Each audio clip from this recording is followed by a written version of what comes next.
Tikulandireni kulikonse kumene muli kuno ndi ku Times Television ndipo ino ndi programu ya Kwagwanji. Programu imene timaoneka nkhani zikuluzikulu zimene zikuchitika mdziko muno zimene zikukhudza Amalawi ngakhalenso dziko lonse lapansi. Mauno muli ndine Elita Soko komanso sindili ndekha iyayi ndili ndi inzanga pano. Yes. Chawezi Banda. Ndatokoza Elita. Ndine kuti tikulandireni kapena inu ndamene mukulandira inu. Yeah. Panda so wapo topano. Inu ndamene mwena utilandira. In fact timayimbidwa mlandu. Anthu akuti kodi ku Times ko kulibeko atsikana. Oti adzitha kukamba ko nkhani izi. Atsikamba nawo nkhani. Ndene ndimawuza kuti mtima ndimango yankha kuti adzidekha. Muli kwambirimbiri. Lero tabweretsera. Ndife tili pano. Tili pano ndithu ndi nkhani zosiyana-siyana zimene zikukhala ngati zikusuntha dzikoli. Mwako ndi yako. Choyamba I think tingoyambiratu pano nthawi ikhala ngati yapita kale. Yes. Tione nkhani ya chisankho. Chisankho chachibwereza chimene chikuchitika m'madera atatu a Phungu komanso dera limodzi la Kansala ward pa Chingerezi. Chisankho chimene chichayambika ndithu lero mmawa tinali ndi atola nkhani athu ndithu m'madera mmenemu ku Nkhotakota North East constituency, ku Mzimba East, Dedza Central East ngakhalenso ku Balaka, wadi ya ku Balaka khanga dzina ndithawa penepo.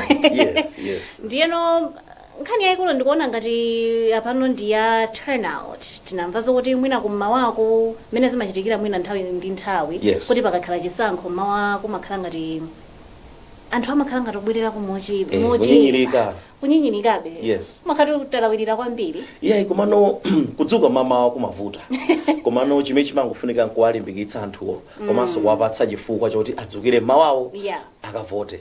Chifukwa mbuyo musinanga timava electoral commission amakhala kudandaula kuti anthu katulukidwe kupita kukavota kamakhala ngati kuti manambala akuchepera. Pa zifukwa zingapo of course. Komano mene atolankhani athu akuperekera zithunzi komanso maripoti zikuoneka kuti madera onsewa kangati turnout ikuchita encourage. Zikanga kuti zili bwino. Koma I've been impressed ndi mmene nkhani wayambira. Kunena kuti sindimayembekezera kuti ukwanitsa ukumbukira ma constituencies onsewa by name. Nkhotakota North East, Mzimba East, komanso Dedza Central East. Yes. Wow, I've been impressed. You know what? Wandikumbutsa ku parliament.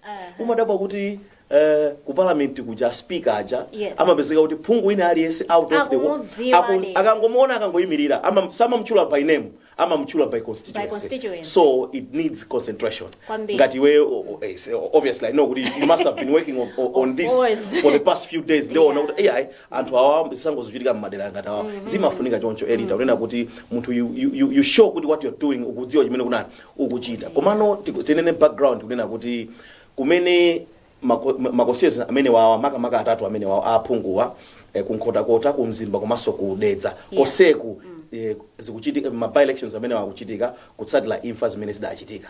Tragic. Exactly. Tukumbukira kuti kumene ku Nkhotakota North East kudamwalira MP akale amene adali Mai Martha Chanjo Lunji, ku Mzimba kudamwalira Mai Wezi Gondwe ngati sakulakwitsa ndichoncho ndipo ku chimodzimodzinso ku Dedzaso adaliso MP ena ndango iwala dzina lawo achipani cha Malawi Congress Party amene adamwalira. Ndiye mkoza kuona kuti COVID iyo wakhala ngati kuti so adakhudza kwambiri apo. Mbuyo ndithu kwambiri. Chifukwa zisankho kuti mchite hodi zisankho ndi ndalama. Kwa mwina nkhani imene tikukamba lero ndiona kuti zisankho zidi ndithu zayambika mawa lero. Turnout very encouraging. Anthu apita ndithu kukavota. Kampeni idachitika mabata komanso ndithu electoral commission anayesetsa kumapita kuwadziwitsa anthu mene angachitire komanso kuponyera mavoti. Ndi chiyembekezo cha anthu. Ntaona chithunzi china Elita mawawo adaponya Theogracious Imana ali kudedza. Yes, ndiye ndaona ndithu agogo achikulire anyamula ndodo choncho akupita kukavota. Ndiye adalemba Theogracious Imana kuti agogo awa akuvota makuti ineyo mumtima mwanga zimene ndidanena Elita kunena kuti ineyo zimandikhuza anthu satopa adayamba kuvota 1994. Anthu watu povota paja amafuna zinthu zitani zisinthe nawonso azipezako bwino. Now chimene ndinenera izi Elita chona kuti ndikakumbukira 1994 pamene anthu adayamba kuvota samakhumudwa ngakhale pena zinthu sizimasintha. Now you would see kuti nkhani yokhudza electoral commission amanena apo nena kuti chinthu china chimene chimapangitsa kuti mina anthu asamatuluke manambala ochuluka ukavota amagwa mphwayi amati they don't see any difference amati tikavote so what olo tivote olo tisavote zinthu zimakhalabe chani chimodzi. Now my call kwa anthu amene akupikisana nawo ulendo uno kunkachisogolo aziona zinthu ngati zimenezi kumuona ine ndaona chinthu zimene kumuyang'ana mgogo wadzukatu mawa wachikulire he should be 90 chakuti years ndodo apo koma apita beko tani kukavota hoping kuti mwina amene atabwerewa apanga kuti moyo wawo usinthe. Exactly azachitako zinthu mwa njira ina kuti mwina zinthu zitani zisinthe. Izizi should be a message kwa anthu amene amapikisana nawo makamaka ma public offices ngati amenewa anthu amakhala no chikhulupiriro komanso chiyembekezo kuti mwina muwakonzera zinthu zimene zikwatani zikuwavuta m'maderawo nzomwe ndofuna nina ndithu editor nkhani yofunikira ndithu ndi pitirani kachinziri kunkotakota anabweretsanso nkhani imeneyo kuti ukhala ngati achikulire ndi amene akubwera ndithu ambiri kudzavota. You see chimene chikundipatsanso picture ina kuti pena paketu achinyamata timakhala ngati timazagwa mphwayi msanga. I think una kamba bwino kuti anthu asana satopa anayamba kuvota kalekale koma ndiyawa akukhala ngati kuti akutenga be play amati the leading role kubwera ndithu kudzavota kutsogolera anthu kuti aitiyeni tikavota osatopa iya very true editor because ukaona kuti makamaka achinyamata ifati kamakamba nkhani ya democratization komanso tikamakamba nkhani kuti tilimbikitse mphamvu zipite kwa anthu chimene tikukamba nchokuti pazikhala citizen participation in all democratic processes anthu tidzitenga nawo gawo. We must have a say in what is happening majani madera mathu akuti ifeyo ngati anthu ifeyo eti tionesetse kuti pachina chilichonse tidzilankhulapo makamaka nkhani ngati zimezi one tikapanda ukavota ngati achinyamata tikapanda utenga nawo gawo timapereka mpata kwa amene sitikumfuna uja although we have not expressed it but just by sitting home ena akakuvota akakuyikira ni malo munthu amene simukufuna tikatero nkuyambasa kuyinya ndiye masiku anoti timaona zimatha kutheka ndithu munthu kuwina constituency ndi mavoti 10 pamene muona kuti exactly si timayuza simple majority apezeka kuti ndithu wina ndi mavoti okwana 10 chabe chifukwa cha mphwayi za anthu ena akuti sitifuna kuti titengera ugawo munthu amene akumika pa mpando oti sawathandiza ndiye mukhala 5 years mukulira chifukwa cha ulesi simamfuna so panopa ngati electoral mission atsegula 6 o'clock mama atsekaso 6 o'clock madzulo nthawi idakalipo ngati kaulesi kalipo akoza kudzuka pano kugwira tinchito tina kuthamanga kenako chamma 1-2 o'clock kungopita ukavota umene kucha basi mabwereraso ntchito zosatenga nthawi nkhani yake ndiphungu yekha sure editor ndiye tikadali pa nkhani zimenezi za nyumba ya malamulo makamakapa kutengera kuti chisankho kwambiri ndi cha aphungu a nyumba ya malamulo aphungu a nyumba ya malamulo akukonza zokuti awunikirenso malamulo okhudza matax misonkho amene amalola anthu ochita business ochokera m'mayiko ena kukhala ngati kupatsidwako mpata oti asapereke kaye msonkho kwa zaka zingapo kuti ayi izizi mwina zilekeke tikutaya ndalama kwambiri tikusemphana ndi ndalama kwa basi nkhani imene ikwenikweni kuchokera pati nkhani yayikulu kwambiri elita ikupezeka pa tsamba la The Nation akuti MPs for review of tax incentives to multinationals walemba nkhani imeneyi ndi mtolakani waku Nation Dumbani Mzale ndiye ntayiona mama wa namimbira phone timakambitsana nkhani ziwiri zitatu tidali limodzi ku workshop amene kuti orientation meeting imene adachititsa makosana a Oxfam so a Oxfam akugwira ntchito limodzi ndi Treasury Ministry of Finance komanso akugwira ntchito limodzi ndi akuluwana ndi aekama komanso ndi I think they are getting the funding from European Union so akuyang'ana nkhani yokhuza ya public finance management ndiye tiri ku workshop imene iyi nkhani iyi ine ndaitulutsa workshop uko kuti kumalayi kuno timaluza ndalama kudzera ma tax incentives so ma tax incentives mene wanenera editor lena kuti boma likafuna kukopa makampani akunja kuti azayambise ntchito za malonda o makampani kumaye kuno ndicho linga choti adzilemba kwa anthu ntchito achiteko chitukuko atiphunzitse technology fa makampanies akamabwera they don't only bring capital they also bring technology they also bring know-how they also bring knowledge chimabwera so boma likamapanga attract foreign direct investment ilolo bomalo komanso maiko ena mu SADC region adaona ngati njira yabwino ndiona kuti tiakope anthuwa tidzichita dango carrot ya tax incentives amene amabwera in form of tax breaks komanso ma tax holidays kuti mukabwera ku Malawi mukazayambisa business ku Malawi nalemba anthu athu ntchito natibweretsera technology komanso kutiphunzitsa zina nzina kutithandiza economy tidzakulolani zaka 4 zaka 5 zaka 10 kuti muzikhala osalipira chani osalipira msonkho koma mainu mukudziwa ndalama zimene timaluza so nkhani imeneyo elita ndayamba nkhani imeneyi ku workshop imeneyi so tidangoyikamba apo ndi apo ndi nkhani imeneyi ndimamukupusa tumbaniyo lero mama anamuimbira 6:30 tangodzuka namuza akulu maikumbukira nkhani ndayikamba ine kusalima tukambira nkhani imeneyi lero ndi maimpi ayi wakhayi in fact nkhani ine sinambe kuikamba lero chifoti ndawerengapo in a report I think 4 if not 5 years ago. That report was prepared by a certain business consulting group ida achita akafukufuku musadiki region kunena kuti they wanted to see the effective of tax incentives in host countries kunena kuti kodi Malawi, Zambia, Mozambique, South Africa, Zimbabwe kodi kugwiritsa ntchito ma tax incentives pokopa makampani zikugwira kapena sizikugwira zikupindulira anthu kapena sizikuwapindulira ndeno kafukufuku ameneyo adaonetsa ndikupereka background edit kafukufuku ameneyo adaonetsa kuti AI zimenezi sizikugwira chifukwa chokuti amene wankaita kafukufukuwa adakawafusa makampani akuluakuluwa amatima multinational big multinational corporations amenewa ndi adawafusa kuti kodi mukamati mukupita lese ku Malawi kukayamba ntchito za malonda mukamapita ku Mozambique ku Zimbabwe ku Botswana kodi makafunako ma holiday ansonkho kapena ma break ansonkho anthu aja kuti iyayi ife sitifunako chani ma holiday ansonkho komanso ma break ansonkho so mwachidule atati izi kulibe ma incentive amenewa ma break amenewa kulibe abwerabe azachitabe they will still come. This is where I was going earlier. Atafusido kuti when you go to countries in the SADC region are you looking for tax breaks or tax holidays?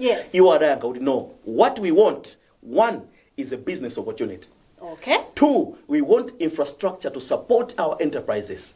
3, we want what are called aids to trade. So when you talk about aids to trade, tukamba zama services, banking system yabwino, insurance system yabwino, security yabwino, tukamba za tukamba za security yabwino kuti iwowa business yao izikhala yotetezeka bingo amakonda unena kuti investor has to be safe at home, in between and his workplace. Malo atatu munthu akabwera kuzamba business amaita business akhala otetezedwa ku nyumba kwawo akhala otetezedwa pakati komanso akhala otetezedwa ku malo ake achani antchito kapena ochitira ku business. So these 3 things, 1, a business opportunity, 2, infrastructure to support their business. Now when we talk about infrastructure to support business tukamba za energy magetsi akhale pamphamvu kwathu kunovutula magetsi limatifuta. Yes, we are improving by day chifukwa ma projects ena ndi ena amene akuchitika. So iwo amayang'ana kuti kodi energy sector yanu is it reliable ikutithandizira because uzapeza kuti anthu afuna kuti ayambe ntchito zomwe zili energy consuming energy intensive koma upezeka kuti akulephera chifukwa kuti chani magetsi ndi osakwanira komanso tikambeza telecommunication system yabwino tikambeza internet yabwino. So infrastructure ngati imene ndimeneyo amatani amafuna komanso potsirizira ndakambapo issue yokhudza nayo kuti ma services amene amathandiza kuti malonda aziyenda ndi adayankhula chichewa cha Chipongwe adanena kuti ifeyo tikapeza kuti infrastructure ili bwino tikapeza kuti ma aids to trade ali bwino komanso tikapeza kuti zina ma services zonse ali bwino komanso there is a business opportunity koma ngati dzikolo litaganize zoti pasa ma incentives iwo then they are giving us a dessert. Iwe ukapita ku hotela ukumva irita ukapita ku hotela ukapita ku hotela you go for the main meal main course koma hotel aja ngataganisa kuti pomaliza kupase kanthochi kandika karoti kandika apple kandika keke akuti zimene zinda chani zinda hotela koma iwe you have bought the main meal. So that's what they said. They said if as long as we find a business opportunity, infrastructure to support our enterprise, and the aids to trade needed to facilitate our business. And if they decide to give us these tax incentives, then this is a dessert. Chichewa cha Chipongwe. Uranda uzakuti iwowa samafuna misonkoi, iwowa mafuna zintu zimene zili structural in nature, kuti zichite support business yao as mapilas. Tuwapa supplies. In so doing, nkhani no ino mafuna ndibwereno kunkhani. Unena kuti action aid limodzi ndi ma parliamentarians adapita nditu amakambirana ku Central Region. I think ndikumponera ndikubene nkhani imene yatuluka kuti Malawi imaluza at present tikuluza about 71 billion Malawi kwacha 71 billion Malawi kwacha pachaka ndalama imene timaluza in tax incentives. Chifukwa choenda kuti tipereke chitsanzo kayerekera yokha mukumbukire kuti kayerekera timaiti paladin.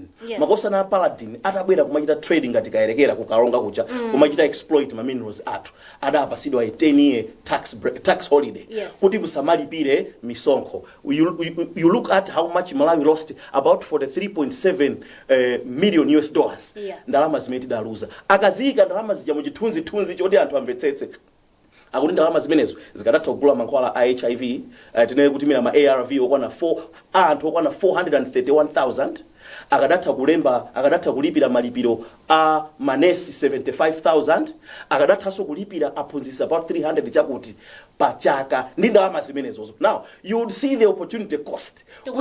Tikuchitaya kwambiri, tikuluza ndalama zotani. So action aid unena kuti no, let us talk about tax justice and let us take the tax power into our hands. Nde aphunga unena kuti ya ifeyo tilembera treasury tifotokozere kuti misonkho imene tikuluza nayo ndalama yachani yochuluka chifukwa ndalama zitaka kuti uzipanga realize zikozotithandiza. Chinthu chotsiriza editor chimene ofanene pankhani imene ndiona kuti unfortunately pamene zinthu zimaonongeka lamulo lolena kuti kodi amene atapatsidwe holiday kuti asalipire msonkho mphamvu imapatsidwa kwa minister. This is now where abuse comes in. Zikoza uteka editor, iwe ndine, iwe wabwera ochokera kunja, uzayamba business. Ine kukhala minister at that particular time. I know kuti ndikupanga iwe approach editor. Iwe you are ready because these multinational companies say kuti ifeyo we know the importance of taxation to a host country. Timadziwa ifeyo we are very well sensitized.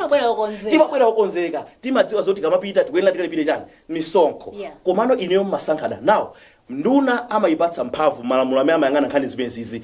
Amanena kuti nduna ndi imene mapanga decide kuti amene tampase break kapena tampase holiday ndi uti. Now the abuse comes in that particular way. Chifukwa kuti ine ndikuita zozoti wabwera editor wabwera ndi kampani yake kumalayo kuno ndikupanga approach amene tatenti tikumane ku hotel amazoti kakokotelo ndiye mukambirana kusera kwathu kuti kuli mwayo kuti mkhozo khala ndi 10 years osatani osalipira msonkho koma ine kuseriku mwina mupanga museva mwina 20 billion Malawi kwa chapachaka ine muzingondeona ka 5 billion. Do you understand what is happening? Chifukwa mphamvu zili m'manja mwandani mwa minister. So izizi nzoyenera kuti adzikonze. Now that I'm happy kuti aphungwa nkhani iyi aitani aidziwa so pano aiwankha tikuyembekezera kuti adzikonza ndalama zimene tikuzifuna pakali pano ndalama zimenezo tizipeze dziko lathu lizipita pasogolo.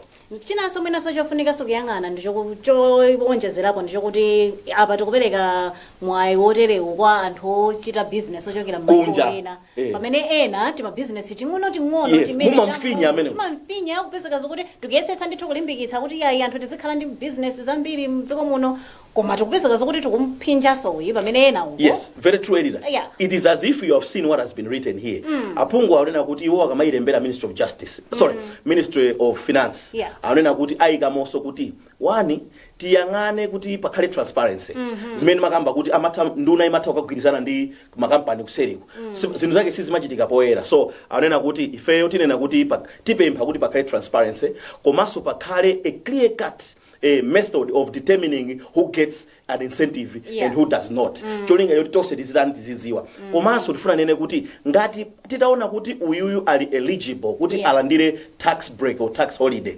Siti kukanena because concessions are allowed in business. Zimaloledwa in the form of my incentives. Komano fashion imene ali crafted imakhala kuti prone to abuse. So in this case anena kuti issue yako editor unena kuti even makampani athu akati konkuno Malawi ngati akuchita bwino akakhala kuti achita merit komanso tikuona kuti there is contribution they can even enjoy my tax breaks and my tax holidays koma in a fashion imeta pange promote growth komanso in a fashion which will promote kuti ndalama zimene zizi zizifika so kwachani kwa Malawi. So also to incentive kuti anthu alimbikire kuti tichita bwino azatipatseka break. So nkhani iyi is a very welcome development. Aipangedi pasu akamata okumana aone ngati pali mabili ofunikira kuti achite izizi azikonze komanso mphamvu yomusira minister kuti adzipanga decide kuti ampasa ndani ine sindionapo bwino umene popo apaganizire aone kuti kodi akhoza konza pobwanji chifukwa chokuti ndalama zambiri zimabedwa koma when you look at the impact imakhala yochepa kwambiri. In fact what has lacked over the years elita ndiyo kuti kwati kuno Malawi kuli report ina imene amachita maiti domestic resource mobilization report. It sits in Ministry of Finance. Report imene ija idanena kuti domestic resource mobilization and domestic resource utilization zimakhala zosiyana chifukwa chokuti mukozopanga mobilize ndalama mwazipeza komano kagwiritsidwe ntchito kake sikamakhala kabwino. The same report talked about issue ya tax incentives kuti yayi muwafuse amene ali ma duty bearers kaya minister kaya mufuse kandi nduna kaya mufusa kandi president kaya mufusa ndani kuti kwa zaka zimene takhala kugwiritsa ntchito ma tax incentives ngati nyambo yokopera makampani akunja tatuonesani on balance. Pa Chingereza amati show us the cost benefit analysis. Let us do the cost benefit analysis. Let's say ndikupasa isanzo kuti for a year we lose 71 billion Malawi kwacha. Now can someone come with a corresponding item to show kuti titaluza 71 billion kwa chaka, this is what we have this is what we have achieved. You understand what I'm saying? You would see kuti timaluza zambiri koma ukuku kulibe chimeti ngapange show. Now the problem has been a lack of a strong civil society accountability movement. Imene ingatenge government to task to say you have decided to take the tax incentives route as a way of coaxing or attracting foreign direct investment to Malawi. But we want you to show us the benefits that are accruing from doing this particular thing. They don't have anything to show. So civil society, asamango panga zandale, these are the real nitty-gritties in the economy that they need to be doing. Koma samadan, samachita. Yes, yotitha kuchezera hapo ndi. Exactly, editor. Koma tuone apa nkhani inayotsatira akuti ukhala ngati kuba mankhwala mzipatala kukupitirira so much so that tikutaya ndalama zokwana 7 billion kwacha chaka anthu ndithu kumasalola mankhwala mzipatala. I think weekend tinamva kuchokera kwa a bishop ampingo wa Katolika Bishop Thomas Msusa amalangiza ophunzira nkhani za unamwino maphunzira za unamwino uzamba kuti mukayamba ntchito inde mwachita graduate koma musakatenge nawo gawo muizi zimachitika mzipatala. Amakhala ngati kuti aona kale report limene losonyeza kuti paka na 7 billion kwacha kumatayika chaka ndi chaka kuti mu nkhani zoti anthu akuba ndalama amina akuba mankhwala mzipatala mankhwala amene angathandize amalawi ambiri. Tingatani pankhani ito ndi makambidwa ko basi tingatani kuti zimene zizafika point yokuti tathana nazo mankhwala akupita mzipatala akugwira ntchito yake akuperekedwa ndithu kwa odwala nanga munthu mpaka azibwenzedwa ku chipatala kuchifoti kulibe panado chifukwa choti ino wake watulutsa. Sizolondola nkhani elita ndi nkhani yomvetsa chisoni kwambiri chifukwa choti kuti kwathu kuno ku Malawi timakamba kale unena kuti ndalama kapena kuti ndalama imene imayikidwa mu budget yopita ku Ministry of Health imakhala kale yotani yochepa chifukwa ku Africa kuno tinene kuti pa dziko lapansi I think according to the UN adagwirizana mu imene amayitchula amati Abuja Declaration. So mu Abuja Declaration adagwirizana kuti maiko onse adzaonesesa kuti 15% of their annual budget shall be allocated to the health sector. So uzaona kuti kwathu kuno Malawi I think chaka chino tili 8 if not 7%. Nde kuti ni 15% iyo as dictated by the Abuja Declaration site kufika kuti tikale kutali. Now you would see kuti ndalama yochepa kaleyo tikagulaso kale mankhwala ochepa akubedwa aso. Now you zosaenda ndikupatsa chisanzo editor kunena kuti nzanga wina unfortunately he died I think kumayambira chaka chino he died of COVID amagwira ntchito ku Kamuzu Central Hospital ku Lilongwe. Tsiku linaje ndili ku Lilongwe tinkacheza tsiku limenelo taweruka kuntchito tidakhala meti kuti makhalapo so ineyo I could tell kuti this gentleman is not as he is always namuona kuti adasintha ndeni mati kuti ankolo muli bwino amagwira ku Central kucha ndiye ananduza chawezi lero I'm just affected I have lost a patient amene ine ndikudziwa zoti uyu samenela kuti atani kumwalira umunthu umamvuta eti uyiwe dalinzanga ndimakonda timasekana ndimakonda kunena kuti iwe walokamu iwe lero tijaza lokamu. You know lokamu I gave him a name kuti volunteer timati iwe magwira ntchito mboma iwe ungovomera kuti iwe volunteer. Every time we met tinakopasana maina kuti volunteer ineso by then I think ndili ku MBC so you need to say iwe ndine ndima volunteer. So you know mboma don't expect a lot unless ukuba this is why I'm driving nena kuti anthu ogwira ntchito mboma bwino wachilungamo boma sikuti it's not as lucrative as the private sector. Kunena kuti that is why I think nthawi ina yache mbuyomu kadali agudo gondwe kadali ndani adanena kuti ngati mukubwera kuzagwira ntchito mboma and you expect to be receiving hefty salaries, then we are sorry, this is not the environment, or this is not the place to work. If you want hefty sums of money in the form of salaries, then get into the private sector. So what I was trying to say is, in Rudolph timanena nakuti volunteer fekoti tose timagwira ntchito mboma. So mboma sumayembekeza kuti uzilandira zinthu zambiri. Iweyo it is just a calling, exactly like you put it kwa mbiri yonena kuti Thomas Lukunsusa amauza anthu kuti when you go there as a calling. Musakapange nawo zimene ena wa matani amachita azikukuba mankhwala boma. Now that day this friend of mine said, I am not myself. Lero ndaluza patient ku Central Hospital Kamuzu. Patient amene uzozoti ineyo patient uyu. Zipangizo zikananga kuti zilipo. Patient usamenela kuti atani. Akanakhala alimo. Do you know what was missing that day? Chimene adakanika kuti anthandize patient uja. Kudalibe amati masuchas. Masuchas ndi ulusi osokera munthu ngati ochita sustain cut. So patient amene you had sustained the deep cut so much so that adachita bleed to death. Rudolph Akuti, he tried. I'm giving a personal but an honest story, an honest account of what happened. This guy said, "Muntu yuyu ku Central by then kunalibe chili chose tonje kulibe koze zosokera anthu, and that patient bled to death." Tikucheza naye nzanga amene ananduza kuti ndikuva chisoni pekoti anyway, what I was trying to say is, and to drug theft, some they even steal other supplies. Matonje kani masirinji. In fact, in the report, a global fund. But a global fund in the Menamatandiza Wambiri, HIV and AIDS, tuberculosis, malaria. There are 35%.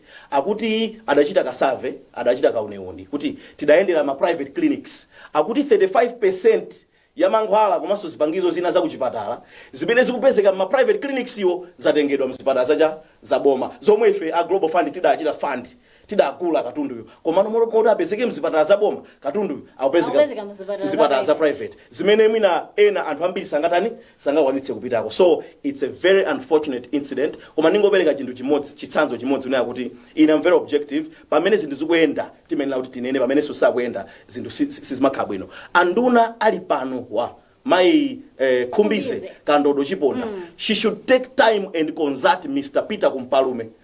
Dr. Peter Kumpalume was one health minister dziko la Malawi limavomera kuti nkhani ya drug pilferage muzipatala idachepa. Ndikungo akumbutsa kuti ngati kuli kotheka Dr. Kumpalume is a Malawian, Khumbize Kandodo she's a Malawian. If she works on dealing with the issue of drug theft and other pilferage in the public hospitals, amazalandire credit as a Kalayo Agandodo. Chile konzati Dr. Kumpalume kuti kodi munkapanga bwanji kuti nthawi imene ijai anthu asamabe. Everyone knows this information is in the public domain. Nduna imodzi imene dachita bwino pothana ndi kubedwa kwa mankhwala mzipatala adali Dr. Peter Kumpalume ali nduna ya zaumoyo mu chipani cha Democratic Progressive Party DPP. But what happened next? Apita Mutharika adacho sapampando ngati nduna ya zaumoyo. Chimene chidachitika ife mpekesera tinazo sitinena pano foni mpekesera chabe. Tidangova kuti akuluwa ukanga da malimba ndi kubedwa. You remember what used to happen to Central Medical Stores Trust? CMST, Central Medical Stores Trust, kumene kumakhala chivundi chachikulu chifukwa kuti all the procurement to do with drugs and other medical supplies amachita ndani ndiwo acha. Komano Dr. Peter Kumpalume worked on dealing with this particular issue. That is why I'm saying Khumbize can get or can borrow a leaf and get some notes from Dr. Kumpalume kuti kodi munkachita bwanji kuti nthawi imene ijai kuba kwa zinthu mzipatala kuchepe. Nkhani ndithu yofunikira imeneyo nkhani ya kubedwa kwa mankhwala mzipatala. Mukonera tu programu ya Kwagwanji pano pa Times TV tibwerenso posachedwapa. MAZIM continues to cover your healthy needs despite the threat of the coronavirus. Members who visit MAZIM offices are encouraged to follow safety and hygiene measures as you interact with MAZIM employees. Wash hands with soap or use hand sanitizer. Visits to MAZIM offices should be kept to an absolute minimum by using MAZIM mobile app to check MAZIM status, making payments via online transactions such as mobile money and banks, and communicating queries and services that require pre-authorization via telephone or email. To prevent the spread among employees, MASM follows strict prevention measures, such as ensuring social distancing among staff members and interaction with members. MASM health personnel frequently checks employees' temperatures, and contact is kept to a minimum with use of technology and social distancing during meetings. Contacts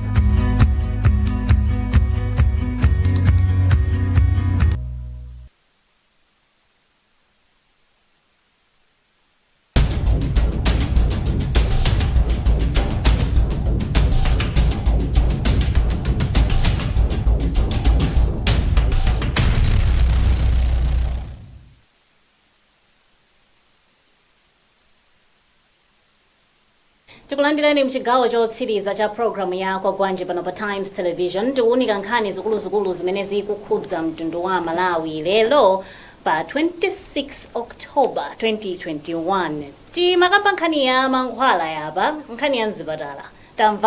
Tamvetsedwa kuti ukhala ngati mu mzinda wa Blantyre mwabuka nthenda imene ya mphere. Yes.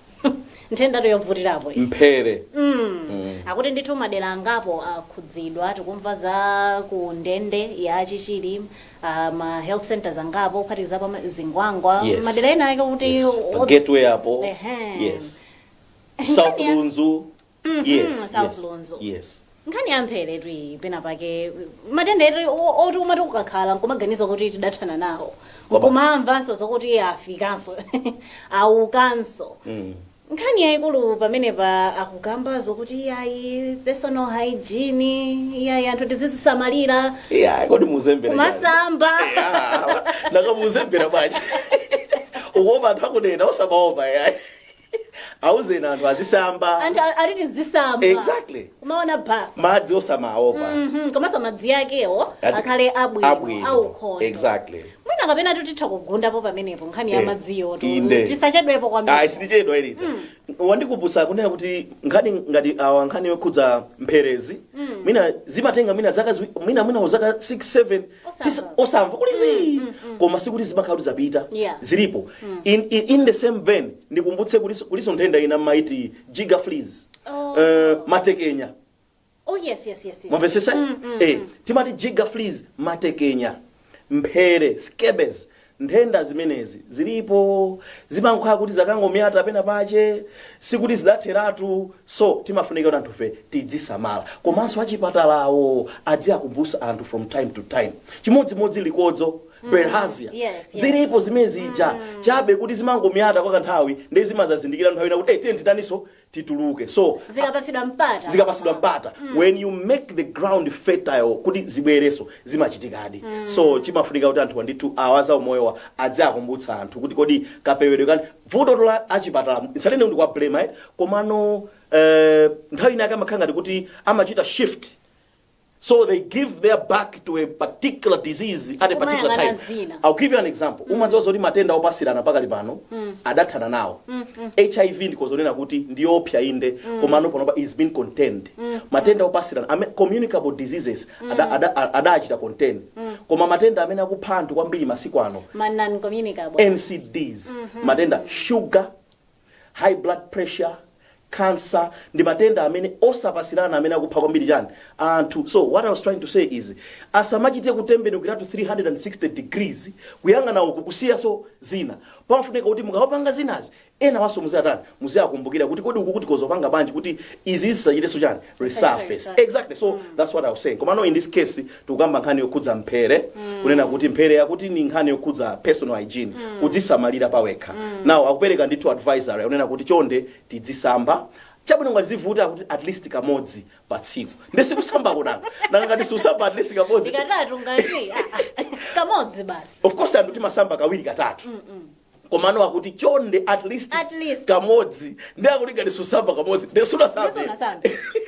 So akumweyankhula maulemwe kuti at least kamodzi kutanthauza kuti chonde kusamba kokha tenditani tisambe akuti kanthuka kamakhala komanso kama khala mukhungu ndipo funika kuti mwina mangozi kangokugwera ukakati wasamba ndikasopo bwino akuti kamachoka. So chinanso akunena kuti chonde tionesetse kuti tisamakhale mchigulugulu kuchalichi kundende kaya misika maminibasi tikamakhala tizipasana beka chani kampata maka kuno ku Blantyre kumene outbreak imeneyi yabwera kuti zitalikirana tisamagundane tikayenda tikakayikira kuti mwina tagundana ndi munthu wina sitikudziwa umene akuchokera. Chonde tionesetse tikafika kunyumba tikasambe akuti zizindikiro zake maka akuti mmanjamu mmakhala ngati mmayabwa kwambiri mmanjamu komanso akuti akhala ana akuti nkhosi mwana akamakwanda kwambiri nkhosi komanso mmanjamu akuti ndi muzingo zozoti chani ndi kozokhala nthenda imeneyi. So akuti ngati wina akuchita present with these signs kunena kuti munthu akoneka kuti ndithu zizindikiro izi zikuoneka thamangani naye mwamwayi mankhwala alipo auzeneri tanto akuti mankhwala alipo thamangirani kuchipatala mankhwala ndithu alipo mukalandire muthale nayo ndithu nthenda imeneyi. Sure ilifunikira. I think nkhani imeneyo ya personal distance pena paika anthu omafunika so kuitsata kwa basi tikukamba kale apa za corona tinawuzidwa kale kuti yaiti zitalikiranabe koma peno mapeza tu anthu sitimva. Sure ile koma ufunika kuzitsata ndithu. Chomaliza mtsogoleri wa dziko lino President Lazarus Chakwera akufotokoza kuti Malawi ikufunikira ndalama zokwana 1.8 trillion kwacha. Yes. Kuti ilimbane ndi kusintha kwa nyengo. Zotsatira zimene zikubwera ifa cha kusintha kwa nyengo. Yes. Zinthu zambirimbiri ndithu zosiyana. I think apa zikubwera pamene kukuchitika msonkhano amati wa COP26. Yes. Wa nkhani zokhudza kusintha kwa nyengo mene kuchitika ku Scotland mu mzinda wa Glasgow. Yes. Nkhani ya kusintha kwa nyengo amlawiri kuti khudza kwambiri. Yes. Tingachitepo chani pamene nkhani yakulwera ndionena kuti zinthu zidasintha. You find a cold October mene zachitika and a hot July. Zosamveka. Unaona timasiku tinatache mu Oktoba muno anthu kuvala juzi ku office. Mu Oktoba ungavale juzi tikamakamba kuti kunja kunyengo idatani angakhale president wina wa dziko lalikulu kwambiri amanena kuti climate change is just a hoax. A myth. Akuti it is not scientifically proven. Komano ukamayangana even conventional wisdom tells you see rising seas mafloods akuchitika the globe is warming. Uona kuti akuti chaka chinake no yakuti in history chaka chimechi chaka cha 2015 if not 2017 chakala the warmest the hottest akuti sizidachitikepo. Even when you look at the glaciers kuje ku Antarctica akuti ice akusungunuka zonsezi nzosatira za kusintha kwa nyengo. So meeting imene idi amati COP, a conference of parties yachi number 26 akukumana ku Glasgow ku Scotland kuti akambirane njira zoti angathetsere kuti achite minimize impact kapena kuti ma effects greenhouse gases. Yes. Now so achakwera onena kuti ifeyo tikwati kumalayi kuno tikusalira tikupempha maiko ngati mungatithandize ndi 1.8 trillion malayi kwacha roughly ili ngati tu budget yathu yakuno Malawi sindimene kugwisa chito ndeko mati tikwenera imene chingoyipeza tithane ndi nkhani za kusintha kwa nyengo. Exactly. Ndizimene ndithu akufotokoza. So nkhani zake zimene zone kuti yayi kusintha kwa nyengo angakhale ife kumalayi kunoko komanso ku Africa kunoko in general we are not the greatest emitters of greenhouse gases. No. We are only victims. Kawiri ife carbon footprint yathu sikuti njochepa komano maiko enawo ndamene amchikwambiri amapanga mbiri chani emit because they are more industrialized. Zimatikudza ifeyo. So akwenera kuti achite advance this particular stance na kuti iniyo ndamene matipweteka. Ifake muli concept ina mati polluter pays. Yes. So the polluter pays concept imena kuti he who is emitting more greenhouse gases should also pay for remedial action or mitigating impact. I mean mitigating facts ya chimene akutana akuchitacho. So ifakana kuti iniyo tithandizeni komano issue my last statement could be issue ya climate change cannot be contained within the borders of a single country. Sizingateke. Ngati ife kwathu kuno tukupanga misbehave or Zambia, no matter how responsibly they can be in terms of managing their carbon footprint, zidi kudzabe. So there is need for global coalition komanso an agreement kuti kodi tikozopanga bwanji kuti tipange deal ndi issues of climate change. Sure nditu editor kwa lero mwina market tsanzikira pamene. Tilekere pamene pa hingi talekera pabwino. Kwambiri. Sure. Mumaonera programu ya Kwagwanji pano pa Times Television timaoneka nkhani zikuluzikulu zimenezi kukhudza mtundu wa Malawi ngakhalenso dziko lonse lapansi kwa ukulukulu. Tiyamike ino amene munali pamenepo kutsatira programu imeneyi kandi pa television ngakhalenso pa Facebook. Mutha kupeza nkhani zina pa masamba athu a mchezo pa Twitter Times 360 Malawi, pa Facebook Times 360 Malawi ngakhalenso pano pa television timakupatsirani nkhani mwatsatanetsatane nthawi ya 7 koloko madzulo mchichewa, nthawi ya 8 koloko madzulo mchingerezi, komanso mmawanso timabweranso ndi nkhani tu mwatsatanetsatane. Kuchokera kuno ku Times ndine editor Soko ndipo 19 zanga cha Wezi Banda. Ndatokoza editor. Zikomo kwambiri.